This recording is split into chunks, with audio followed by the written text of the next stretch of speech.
It's Helping Seniors of Brevard, a program heard every Wednesday afternoon right here on 90.3 FM. I'm John Harper. Let's introduce the host of Helping Seniors of Brevard and the executive director as well, and that is none other than Kerry Fink. Hi, Kerry. Hey, John Harper. It's always great to gather right here on 90.3 WEJF every Wednesday at lunchtime. And it's time for the Helping Seniors Talk. And it's always fun because when Joe Steckler established the Helping Seniors organization literally 15 years ago, he set us out on a mission to inform, educate, and connect seniors and their families to good information that is going to connect you to things that are going to have meaning in your life. And I love the title of today's show, Would You Like Fries with That? So you know we're going to have a fun time today on the lunch hour because it is a good thing to have during the lunch hour occasionally. Right, Dr. Sheldon? Only occasionally right. for the and fries. The definition, Kerry, of fries is now changing back. Do you notice that they've gone from beef tallow to vegetable oil and now getting back to beef tallow again? Isn't that amazing? McDonald's has so much difficulty matching the beef tallow taste of fries. And then, you know, the veggie persons came in, of which I am one, and they tried to duplicate the beef tallow flavor, and it took a while to do it. And then they found out, oh, these seed oils aren't very good for you. And so we're not going to talk about that at all, but I figured we'd talk about fries. Because fries are near and dear to everyone's heart. Not necessarily very good for your heart, by the way. But anyway, hi. Hey, Dr. Lee Sheldon, noted area periodontist, and our special guest for today's edition of Helping Seniors Radio, where we are going to talk about would you like fries with that, and how this is what I call great creativity in radio. So you're already drawing a picture in your mind of at least that scenario. In fact, we usually smile whenever we run through a drive-through. There was always this thing whenever we would go through the drive-through, and our youngest daughter would be in the car, and she would always start yanking fries out of the bag literally on the way home. And by the time we made it home to feed the rest of the family, most of the fries were gone. And I would ask her about that. She said there is a fry tax. You have to, you know, whoever picks up the food gets to abscond with a certain amount of the fries. So we love our fries, but we're actually going to talk about dentistry today. And so the question is, would you like fries with that have to do with dentistry? How did you come up with, because I always ask, so just a little bit of background. We try to prepare for these shows well ahead of time. Dr. Sheldon in particular, because he puts together the articles that come in our Senior Scene magazine. So whenever you flip open your free copy of Senior Scene magazine, you can pick it up at 500 locations around the county. He prints someplace between 8,000 and 12,000 copies every month. And it's a great publication. There's always great artwork on the front. You'll find Helping Seniors 12 pages in the center section of the magazine each month. And among other things, Dr. Sheldon puts together a great article for us each month. In fact, you were just in Phoenix teaching other dentists how to do things, I think, right? Oh, it was fun. It was mostly dental hygienists, by the way. And the title of the lecture was The Body Wants to Heal. And we talked about all the things that we can do to remove the disease entities in the mouth and how the body will heal as a result. Which is, you know, we're known for dental implants and that type of stuff. But right. I've taken a lot of pride. We've talked about what Rebecca established in our office many years ago, and our hygienists are continuing to do today, and that's to do non-surgical periodontal treatment. And that was really the lecture. It's if you remove the things that are causing the bone loss to begin with, the bone will come back. And that was the topic of the lecture. And we had about 130, 140 hygienists there, a few general dentists, and one prosthodontist, and we had a good time. It was one of those things where I was speaking their language. I was showing how you could enhance what they're doing already in order to be able to make a bigger difference to patients. And It was great. In fact, hygienists have always been my favorite audience. And of course, when you have an audience of hygienists, it's very good when you tell them that they're your favorite audience to begin with. So get them on your side right away. Well, as we've talked about, you and I have done many shows where you've talked about the value, like in your office, how your hygienists are actually able to save patients from maybe more intrusive like dental surgery, simply because when they're able to do the right things and do their jobs effectively, they keep the the higher priced surgeons out of the way. And in fact, I think the last radio show you and I did, we were talking about how effective that can be in keeping the cost of your dental plan together. Yeah, it's true. Hygienists can do a lot more than what they're allowed to do. Not what they're allowed to do, but what they're assigned to do within the dental practice. And my whole purpose is to say, listen, if we give hygienists all the tools they want and we give them the time and the training that they need, patients can save a heck of a lot of money and save a heck of a lot of teeth if we just allow them to do the things that they need to do and that they can do. And we've talked about that here, where I found out that Rebecca was able to do a heck of a lot more than originally she could with the addition of the endoscopic technology, the use of the endoscope. Mm-hmm. And, my complaint was once Rebecca got really good at what she did, I had nothing to do. So therefore I had to learn how to do dental implants. That's kind of the short circuit version. It's not really totally true, but it sounds like a good story, doesn't it? It does. And, it's not a bad segue into the topic that we assigned ourselves for today's radio show called Would You Like Fries with That? Because I think where we're going is we're going to talk a little bit about the fact that not all dental offices are created equal. And I think you just hit on one of the core points of, I think, where we're going to go. But why don't you explain a little bit what you meant by Would You Like Fries with That and how that has to do with dentistry in 2025? Okay, well, we'll talk from a business perspective first. Okay. There's something where if you take business courses and you take marketing courses, there's something called leaving money on the table, and you don't want to leave money on the table. And that means that the customer is willing to spend a certain amount of money, and therefore, whatever the service it is, so find the number of services that will match what that customer's needs are, and therefore you will allow the customer to spend more money in order to be able to receive more services. And what I'm trying to do is to point out that in dentistry, that also exists, and it may not be to the benefit of the patient. So, example, let's assume that you are getting your teeth cleaned, and you're relatively decay-free, but they offer you a fluoride treatment. Do you want it? Well, it only costs another blah, blah, blah, blah, blah. Why don't we do the fluoride treatment? And that happens quite a bit. Yeah. So if we're talking about, all right, is the fluoride treatment beneficial? Well, from a PR standpoint, we think that fluoride is going to help prevent tooth decay, and therefore, fine, it only costs another blah, blah, blah. Fine, I'll do it. But is there any data to show that, or are we just adding services on in order to be able to up the bottom line? And that's what we need to be aware of in dentistry, that there are services that are sold that are not necessarily beneficial to the patient, but they sound good.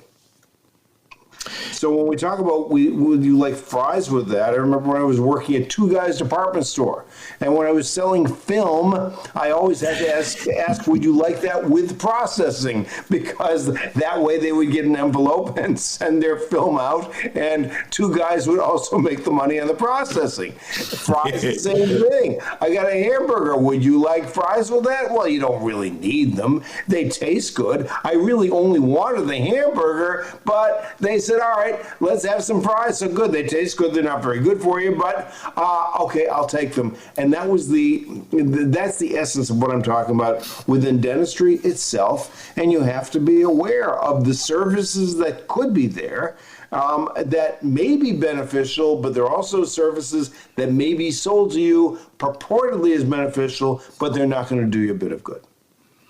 Yeah, so you're really talking a little bit about the upsell, as they often call it in business. It's funny when you order something online and you get out to that checkout bin, they usually come back and say, oh, many customers like you buy this as well. And they're always trying to suggest there's something you need. And sometimes you need it and sometimes you don't. But I guess there's probably the MBAs who are probably in charge behind the scenes, and a lot of times in the practice, or the CPA is always pressuring people, with production goals and sales pressure. And yet, it seems, Dr. Sheldon, we've talked about this a lot, when you're in the medical world and you're trying to work on getting the best possible outcome for each individual person, and everybody's situation is a little different. It's not like ordering something off of Amazon where, just because everybody buys that AC adapter to go with whatever item they've purchased, it might make sense. Everybody's case is quite custom. I mean, to me, it just seems like it's almost like not the best place for that.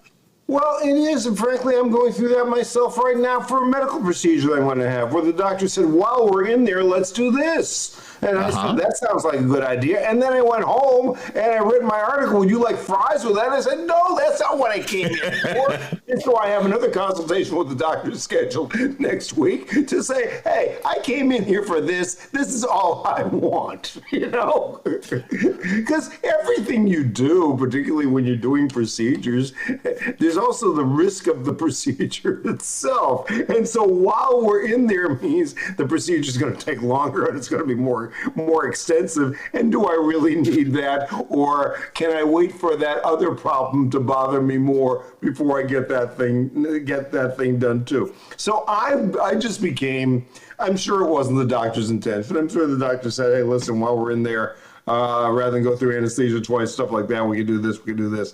And the answer is no, I don't want this. I came in here for this. This is the only reason I'm here. Do you want to do it my way or not? Doctors just love me. But anyway, I mean, we're seeing it all over the place, and if we look within dentistry, which is where I have a little bit of expertise, there are sales quotas that staff are given in order to be able to sell a certain number of items or to sell a certain amount per day, So this comes from interviews that I've had with staff people who have worked in other offices before they came to work with us. This reminds me of a conversation. There was a gentleman back in our corporate days we worked with. His name was Al Hamm. He was the founder of the Music of Your Life radio network.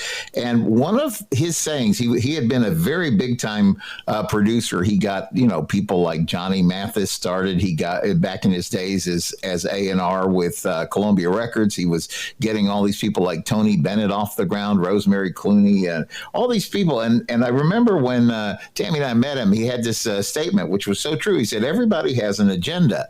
And he said, your job is to try to bring everybody's agenda together for the best, for the best possible outcome. And I'm thinking like, well, when you go into a dentist's office, right, you have an agenda. You want to solve whatever, whether it's pain in your mouth or whether you just want a beautiful smile or you want to be able to chew correctly or the different things that you have on your mind. You're going in there, I would assume, maybe not fairly to many dentist offices. They're just thinking about, well, what's our bottom line? How much can we extract from this patient? And we're not just talking about teeth. And so I guess that leads me to a question is like you work with dental practices literally all over the country. You have an organization that does training. You're always on kind of the cutting edge. You do research all around the world. Does this happen a lot with dental offices around the country? Or, I guess I would say, how prevalent is that? Yeah, it is prevalent. And the more that a corporate influence comes into dentistry, the more that's going to occur. Understand that when I established a practice, and it's still that way, it was a private practice. So I set my own agenda. I was the one who decided how I wanted to run that practice. And by the way, when I decided to run that practice, I said, I don't want to take insurance. I don't want to have anything to do with insurance. That sounds, wow, you're saying you don't want benefits from insurance? And the answer is, you're darn right I don't want benefits from insurance. My relationship is with the patient, and if what I'm talking about isn't logical to the patient, and then it shouldn't be done. Well, you're going to leave money on the table because the insurance company pays a certain amount. And the other answer is, well, then I have to tailor my procedures in order to be able to make sure that insurance pays me enough in order to be able to make it worthwhile for me to spend my time with that patient. That's no longer patient care. That's working according to a diagnosis code or to a procedure code. So that this outside influence, which sounds, oh, good, somebody else is paying for it.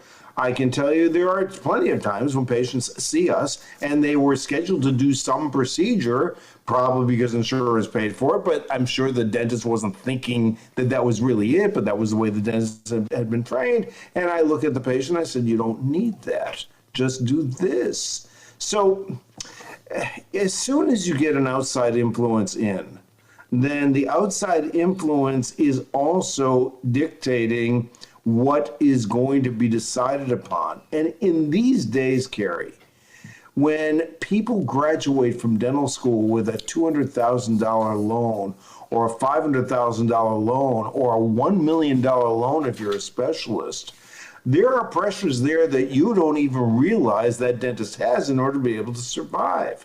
And so where the things are there and they seem they're right or not, it really is up to the patient to decide what he wants or what she wants in order and to be able to look at the logic of the statements that are being made in order to be able to make the best decision for him or herself.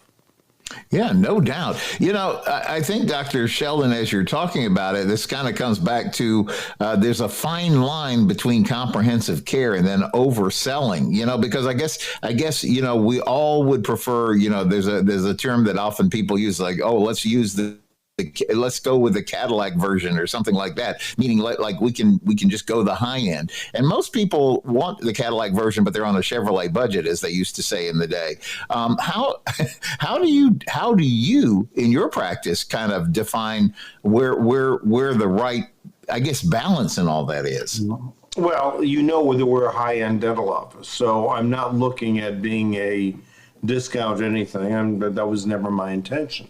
My intention was to do what the patient needed and also to be able to have the capability of doing more than most people could do. So when we go to high-end dentistry means nothing more than being able to deliver a service that restores health and restores the chewing ability to that patient, and in this case using dental implants. That's our high end. That requires a certain amount of training, or maybe a lot of training, in order to be able to deliver that high end and deliver that high end well. Contrast that with people who may not be as well trained, and we can even go to other shows that you and I have done together, where you need to extract this tooth and do a dental implant, and I look at the tooth and I say, no, I'm a periodontist. We can save that tooth and save you probably 2/3 of the amount that you would have spent for the dental implant. We can save you all that money in order to be able to keep that tooth rather than replace it. And we'll give you something that's more predictable, that's going to last, and it'll cost you less because the hygienist is going to do it. I'm not going to do it, or one of the doctors is not going to do it. So you could have the equivalent service. A particular tooth needs to be replaced or a particular tooth can be saved, and based on the training and technology that particular practice has, or our particular practice has, while we may charge more for that periodontal procedure with a hygienist than others would, we're saving you the dental implant. So it's that kind of trade-off. There is no substitute for a highly trained dentist with good judgment. What you're hitting on is the fact that basically, I think the point is what you need is the best result, and so therefore you're really relying on the quality and the caliber of the medical professional that you're visiting with to help you define that where that difference is between comprehensive care and maybe buying more than is needed, or maybe finding the most efficient solution to whatever the challenge that we're up against. We're talking with Dr. Lee Sheldon. He's noted area periodontist, long time established. You can't really walk into a grocery store, open your mailbox without seeing one of the publications where they do a lot of education about mouth health. It's Solid Bite Dental right there on Sarno Road, Doctors Sheldon and Furtado. And Dr. Sheldon, we're going to continue this conversation about would you like fries with that on the second half of Helping Seniors Radio. So we'll look forward to digging into something about, I have some questions for you about corporate dentistry, and I want to get into that on the second half of Helping Seniors. So stand by. This Wednesday afternoon, Helping Seniors of Brevard. I'm John Harper. Let's reintroduce the host of Helping Seniors of Brevard and the executive director as well. Here's Kerry Fink. Kerry? Hey, thank you, John Harper. Always great to be on the radio. Wednesdays, 12 noon to 1 p.m. It's our lunchtime gathering right here on 90.3 FM WEJF. And a shout out to those of you who join us online at WEJF.net. And also those of you who catch this as a fine podcast, because you can get this any place podcasts are available, from Spotify to iTunes to iHeartRadio, you name it. We're going to be there because we are Helping Seniors of Brevard, and our mission is to inform, educate, and connect seniors and their families to information that's going to make a difference for them. We're having a really interesting conversation with noted area periodontist Dr. Lee Sheldon of Doctors Sheldon and Furtado, Solid Bite Dental right there on Sarno. And the conversation is actually, it sounds like it's a fast food title, but we're actually talking about getting quality medical help.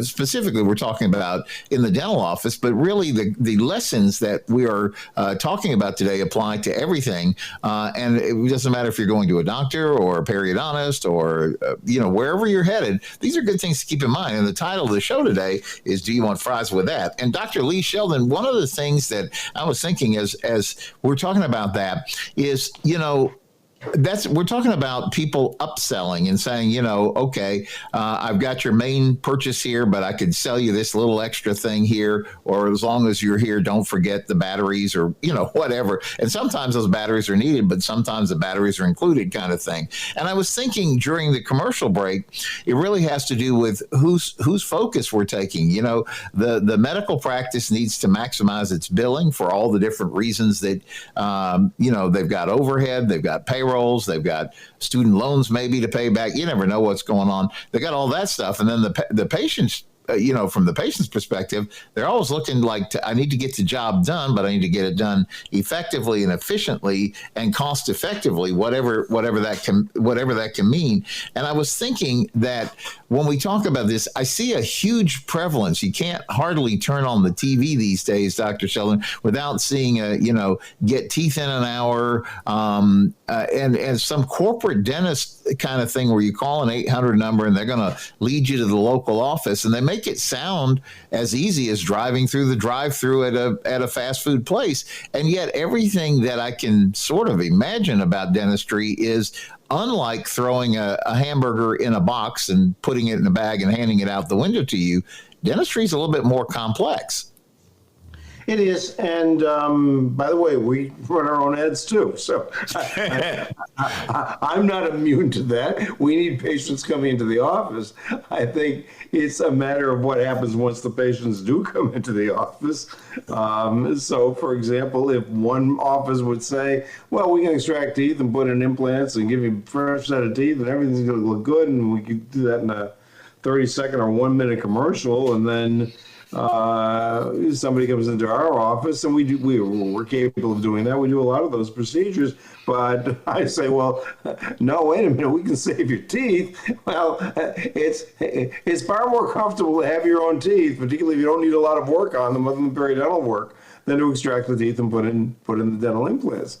Besides that, as we've talked about, particularly with periodontal disease, if you're prone to periodontal disease, you're also prone to periodontal disease around dental implants. And that's a lot more difficult to repair than to repair teeth that have periodontal disease. So there are all sorts of positives and negatives to the procedure, and it has to very much do with the diagnostician, or the person who's looking at it and deciding what is in your best interest and what can occur, or what the different options that you have are, and what the outcomes could be of those options. So, yeah, I mean, we talk about time, skill, and judgment. That's what we're talking about.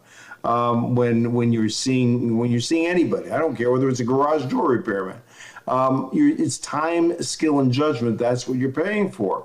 Well, the time is the amount of time that's spent. You need to make a certain amount per minute per hour in order to be able to make that work. Skill has very much to do with the training of the individual and the patient and the individual's innate ability to accomplish a goal, to accomplish a task.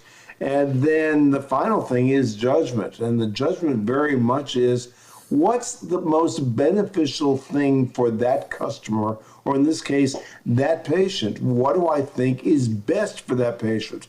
My opinion is. And those opinions can vary from person to person based on the amount of training and based on the other pressures we talked about here, particularly financial, to make the office work.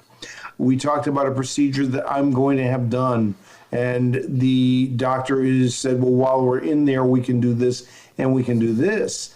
And the answer also to that is, particularly with Medicare, for example, which unfortunately I qualify for, is that the doctor is limited to the amount of money that he may make on that particular item. And if he goes and does the additional items, well, there's a new code for that, and therefore more money can be can come into the office as a result of that. And I'm not saying that's the reason he did it. In fact, knowing this guy, that probably isn't, but he's got his ideas and I got my ideas, and sometimes the patient's ideas are better than the doctor's ideas. Don't discount your ability to look and for you to decide, and it's got to make sense to you that something is going to be done. There are objective resources out there. I mentioned one being called the Cochrane Review, Cochrane. And you can look in the Cochrane Review, and the Cochrane Review will look at a series of studies on a particular item or on a particular procedure and look at what happens as a result. It's not the cut and dried 100% versus 0% that you may think it is. That there are different gradations, and you might change your decision making based on what's out there in the literature. And that's what the Cochrane Review does. It looks at a compilation of all the studies on a particular procedure and what the outcomes were so that you can make the best decision for yourself. You know, this always goes back to something that we've talked about a lot in various radio programs and things that we've done along the way, TV shows, all of that. But which, by the way, listener, if you're new to all of this, and that can happen a lot, people are moving to Florida at an unprecedented rate. People are finding this great radio station, 90.3 WEJF radio, and they're finding the podcast. And so there's a whole plethora and wealth of information for you at helpingseniorsabrevard.org. That is the home port, if you will, for great information for seniors. There's all the TV programs that have been done over 15 years, the radio shows, the articles that you'll see in Senior Scene magazine, and a lot of good information resides there. But I was thinking, Dr. Sheldon, we've talked a lot about the challenges if we want to be successful in our own aging plans. One of the challenges we have to do is be ready to ask the questions, because when we walk into a doctor's office, whether insurance is involved or not involved, we are still the customer, and it's up to us to make the best decision that we can get the best service we need. And I wanted to ask you about something that you wrote in the article. Again, this is the article, Would You Like Fries with That?, that's coming out actually in the June edition of the Helping Seniors News magazine, which is center section of Senior Scene. And you write, in some offices, it's not just the dentist. Hygienists and assistants are told to hit sales goals. So suddenly everybody is selling items, whether you need them or not. That seems you expect it if you go into a used car lot or something, but you don't necessarily think that's going to happen to you when you walk into a dentist's office. No, you don't. And this came to me from an assistant who probably worked in our office 15 years ago. It was the first time I'd heard it, and she'd worked in that kind of an office. And she said, yeah, I had a sales goal of $3,000 a day that I had to sell. Wow. In the office. And so that changes things from Lee Sheldon is the diagnostician. Lee Sheldon is therefore going to make recommendations to you, and you're going to take them. Now, you may not agree with my recommendations either, which is fine, but it was interesting because Eleanor, my wife, separated me from the money aspect of the practice. She's really good with numbers. And so I didn't have to listen to the financial pressures. I didn't have to look at the bottom line. We did very well, and we continue to do well, but it didn't have to do with I need to meet a certain quota, I need to meet a certain goal. Now, if things weren't going well in the office, and that happens from time to time, I would know about it, but that may have very much to do with not sales, but marketing, having enough people coming in so that we're making the right amount of money in order to be able to make the practice work. You can work it two ways. You can increase the sales value of each patient by recommending procedures. That's one way. And if the patient needs it, they need it. That's fine. Or you can have more people coming in at a lower cost per patient in order to be able to achieve the same results. The other advantage I had is that some of the things we did were so unique that other offices didn't provide it anyway. And they were to the patient's benefit. And we've talked about periodontal endoscopy, which is my love, and that's what I'm speaking about when I went to Phoenix. Things that we can do in order to be able to help people. So the procedure itself is more expensive, but the result itself is more beneficial, and we're able to save more teeth. So while the procedure may cost more money, in terms of what the patient is expending, it's less because they don't have to spend more money for the most expensive treatment, which is replacement of teeth with dental implants.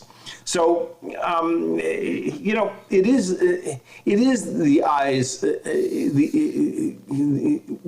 of the beholder. And my eyes may be different from others' eyes simply because of the experience that I have based on a particular procedure that I do. But with anybody, and I'm talking about any salesman in any particular field, and it doesn't have to be within healthcare, it's the best salesman looks at what you need and then fulfills what you need, decides on what you need and comes up with a solution for it. And that's the way it should be done.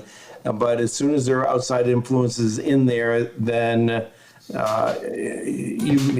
that may not be exactly what's recommended.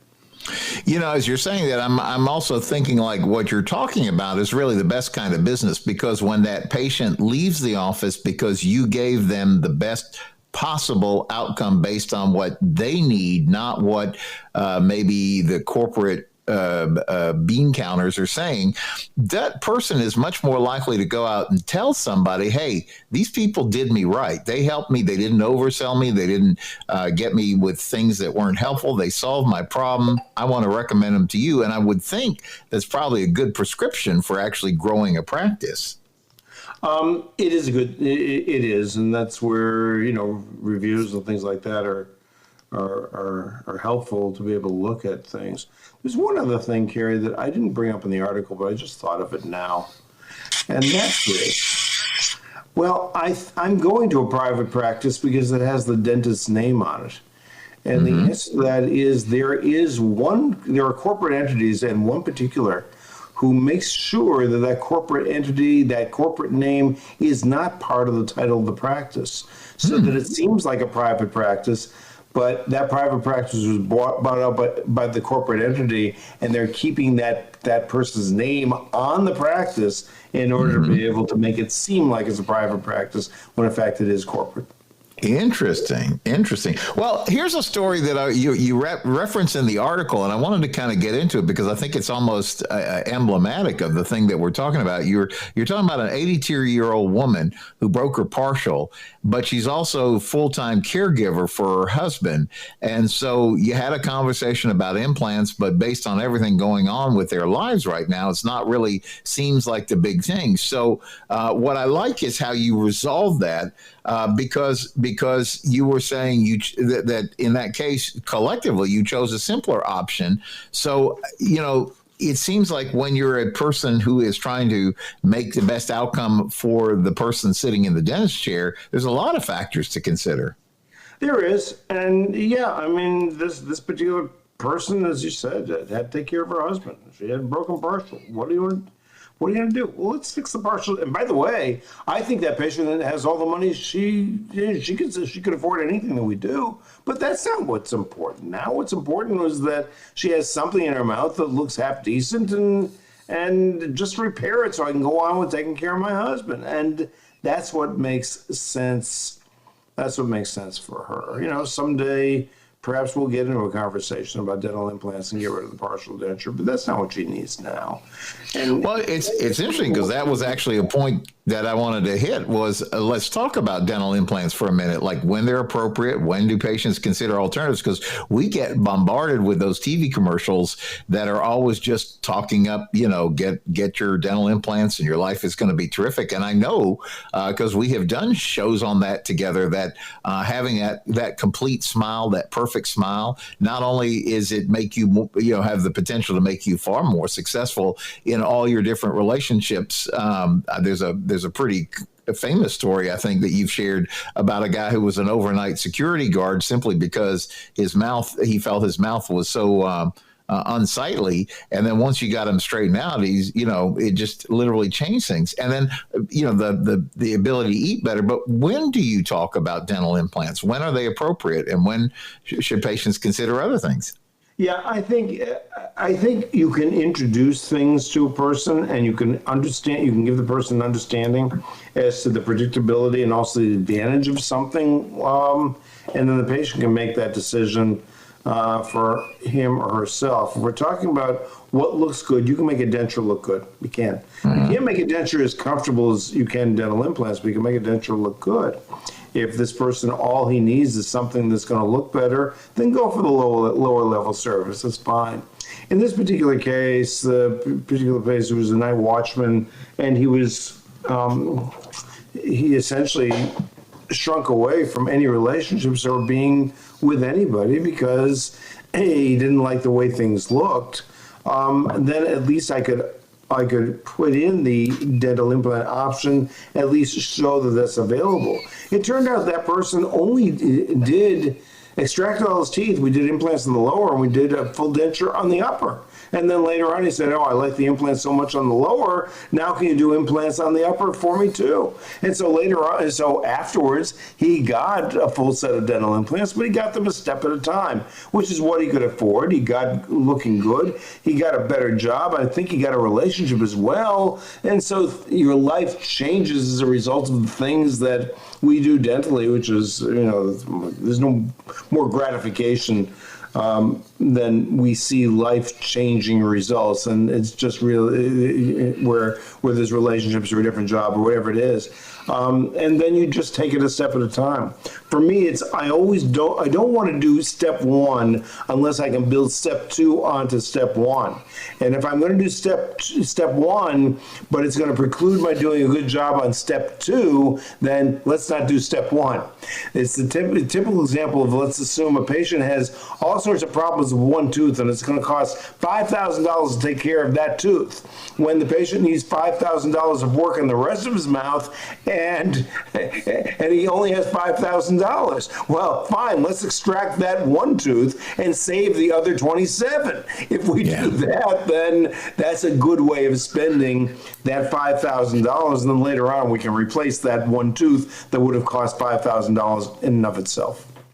So, yeah, this is a good point. So, again, as we've been talking about this, you are the customer when you walk into the dental office or the medical office, or literally just as you would be if you walked into any kind of a business. You need to ask the questions that are going to help you as the customer make the best choice for you, because at the end of the day, it really isn't about the dental office. It is about your health, your wellness, and all those things that we talk so much about when we say you got to make an aging plan or get your ducks in a row, as we like to call it. You want to, we always put health and wellness as the number one building block or the first chapter in your aging plan, because really that's so important. But I guess, Dr. Sheldon, what questions should patients ask their dentist to be sure they're getting the best treatment, with given the fact that there may be some behind the scenes sales pressure or something else that you might be running into that you don't even know is there? But what questions should we be asking as we sit down in the dentist chair?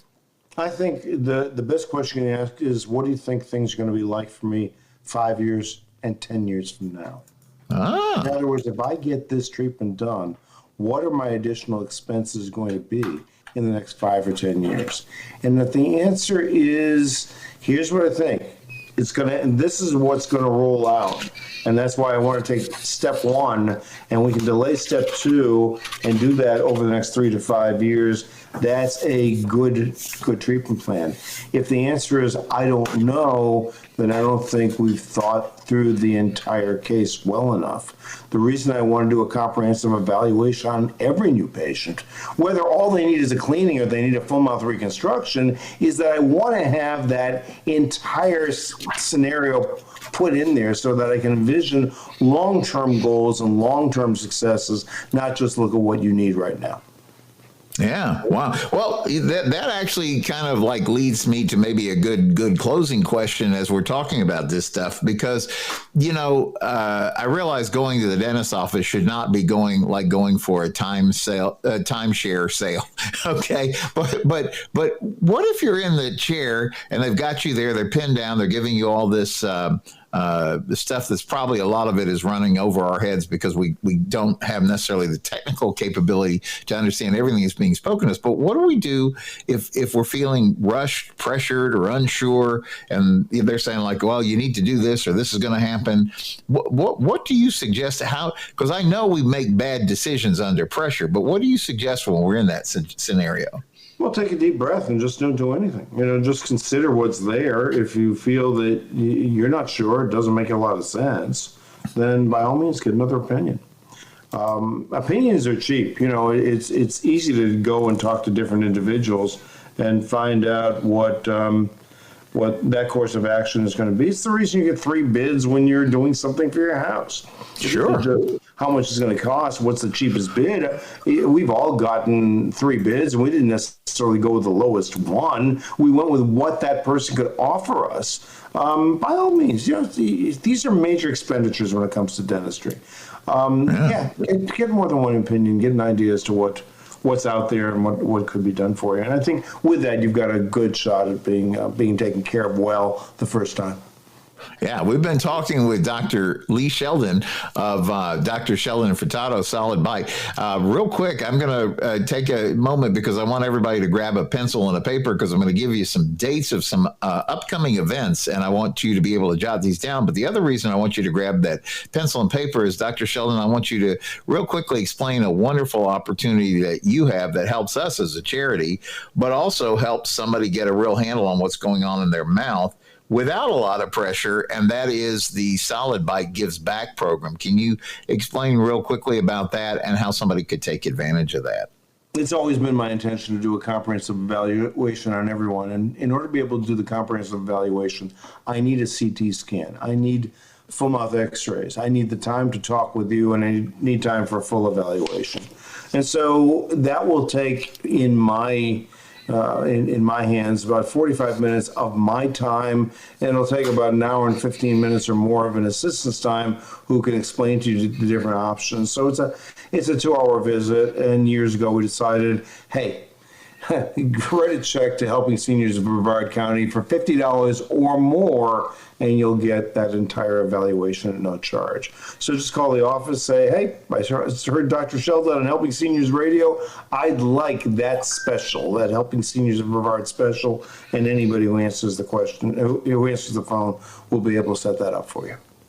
Oh, good. Good. Well, thank you, Dr. Lee Sheldon, for another great radio show. I'm going to continue with a couple of events that I want you to be aware of. One is coming up this Friday. We're talking about May 16th. It's our first ever AARP Helping Seniors Scam Jam. We're partnering with our friends at AARP Florida because seniors can often be the victims of some pretty high dollar scams. And so we've got everybody, folks from the Brevard County Sheriff's Office to our Florida state attorney, Will Shiner, is going to be joining us. A special presentation from AARP. We also have elder law attorney Greg Schwendeman with the law office. Ruth Rhodes is going to be with us. It's happening Friday, 10 to 3. There may be some seats left. It's just about sold out. It might be sold out, but maybe they can put you on a waiting list. But call us today at 321-473-7770. It runs 10 to 3, lunch is included. And there's also a shred event from 8 to 10. So if you want to bring your maybe old tax returns or checking account statements or different things that you just don't want to wind up in a landfill where somebody can go and scarf your data. It's taking place at the Brennedy at Melbourne this Friday, 10 a.m. to 3 p.m. Couple other things. Saturday, we'll see you back at Dunkin' Donuts Beachside because it's the Dunkin' Car Show. And then next week, don't forget, it's Senior Appreciation Day, Wednesday the 21st, 11 to 1 p.m. at Times Square Diner. And of course, our fourth Thursday events are waiting for you. That's the time we have for today. We'll see you next time on Helping Seniors Radio. Have a great week until then.